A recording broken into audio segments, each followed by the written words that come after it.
So the power for people to buy their most basic necessities in life fell completely into the hands of the banksters. Suddenly, people couldn't buy food, medicine, or even a cup of coffee without scanning their wrist tattoo.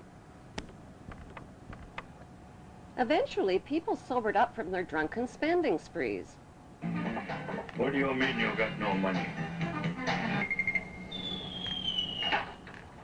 They realized they had traded their hard-earned money for nothing more than a bunch of numbers on a computer screen. Their real money had become virtually unreal.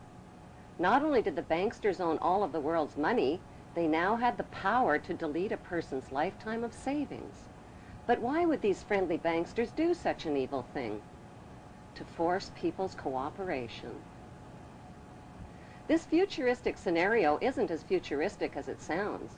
Invisible wrist tattoos with all of a person's credit information have already been developed.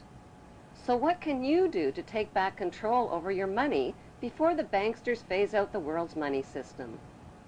Withdraw your money from their banks. By putting your money in their banks, you are enriching and empowering them with control over your money and eventually over your life. Cut up your credit and debit cards. Pay only with cash or money order or certified check. What are you doing? People are under the illusion that their money is safe in the bank and that the banksters are honest. The truth is, the money you put in their banks isn't really there. Although there hasn't been a global economic crash since the 1930s, another crash could happen at any time and without warning. Economic crashes don't just happen. They are made to happen. Economic booms and busts are controlled by how much money the banksters put in circulation through their loans and interest rates. People believe Alan Greenspan, who announces U.S. interest rates, works for the Fed, and that the Fed is the U.S. government. The Fed is not the U.S. government.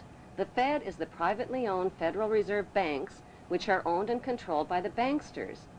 Every day the banksters move trillions of dollars around the world's banking and financial markets.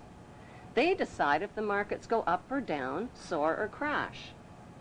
But why in the world would they want to crash the markets? To destroy people's confidence in the money system and create a dependent, cashless society.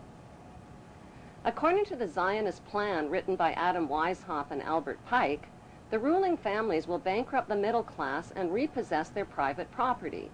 They will reinstate the military draft and continue disarming nations until there's no one left to disarm. They will make it illegal to possess a firearm or any other weapon that could be used to resist them. When the crash does come, they'll blame it on the phony war on terror, which they control and finance on both sides. So what else can you do to take back control over your own money? Take all of your money out of the rigged stock markets and money markets. Cash in your treasury bills, bonds, and retirement savings plans. Most of the retirement funds have already been looted. Trade in your paper money for something of real value like gold, silver, and precious metals and stones. So where can you put your cash and valuables besides the bank? In a personal safe or a very good hiding place. It will prove to be much safer than the bank. It's not the neighborhood thieves you have to worry about, it's the global thieves. By keeping your hard-earned money and valuables out of the banks and stock markets, you are depriving the banksters of money for their wars, weapons, and mass murder. You are taking back control of your own money. You know where it is, and it's available when you need it. No interest, no service charges, no bank machines. Many people are under the illusion that their money is printed by the government. Money is not printed by the government. It is printed privately by the banksters, who stamp it with their Masonic symbolism.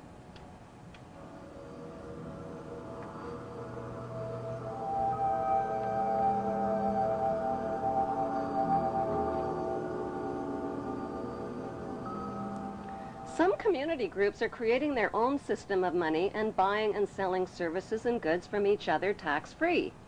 Monopoly money works great. So do IOUs and the barter system. When the crash does come, the markets and all of the banks will be closed for business. If and when they reopen again, your investments will be worth next to nothing, and your paper money will get you only 10 cents on the dollar. Day tumbling right from the opening bell. The Dow Jones Industrials plunging more than 650 points. If you think you own your car, your house, or other credit purchases, an economic crash will remind you of who the real owners are. Most people believe that their hard-earned tax money pays for things like roads, bridges, schools, and other public services. The truth is that every penny of your tax dollars pays for your nation's national debt to the banksters. The banksters then loan your hard-earned tax money back to your government and charge interest on it for your basic public services. Before the bombing and theft of the country of Iraq, every citizen in America owed the banksters $70,000 per citizen. It is your skyrocketing debt and your nation's skyrocketing debt to the banksters that have helped them enslave the world, and they're doing it with your money, your labor, and your approval. Since the ruling families and their brotherhood of wealthy insiders hide their wealth and don't pay taxes, why should you? Find ways to avoid paying tax monies to these gangsters. If you earn an average salary over your lifetime, you will pay the banksters more than $1 million in taxes. 3/4 of your lifetime of work pays for your government's debt to the banksters and your personal debt to the banksters on your mortgaged house, your car loan, student loans, and other loans. The banksters' game is all about taking your money in taxes and then loaning your money back to you again with interest. They take property taxes, gas taxes, food taxes, clothing taxes, and dozens of other taxes and fees. Collectively, the public willingly hands over trillions of dollars annually to the banksters by depositing money in their banks, paying taxes to their central banks, supplying labor to their corporations, buying stock in their corporations, and then spending savings in their corporate superstores. So what do the banksters do with all your money that they pocket? They bomb, rob, kill, colonize, exploit, and advance their cause for global control and for your eventual enslavement. A third solution is to refuse to fight the banksters' murderous wars and to stop supporting others who fight their wars. One of America's favorite slogans is, "Support your troops," which means support your troops no matter what, even if the war is a lie, even if innocent families are being bombed, burned, and crippled with your tax money. Even if your tax money is paying teenagers in uniform to die by the thousands for the lie. The majority of recruited soldiers are naive, duped, unemployed teenagers who are romanced into believing they are heroes fighting for freedom. But what they are fighting for is the wealthy ruling families who are systematically disarming the world of all weapons of resistance to their global empire. We've talked to... Not to conquer anybody, but to liberate people. A fourth solution is to stop voting. Most nations have two main political parties, which means there are only two candidates for the top job. One is the candidate for the very rich, and the other is the candidate for the even richer. Both candidates are sponsored by the lobby groups of the ruling families.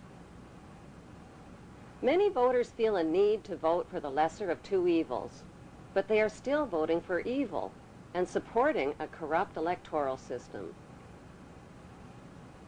Both John Kerry and George Bush are members of Yale University's Skull and Bones Secret Brotherhood, which is rooted in German Freemasonry.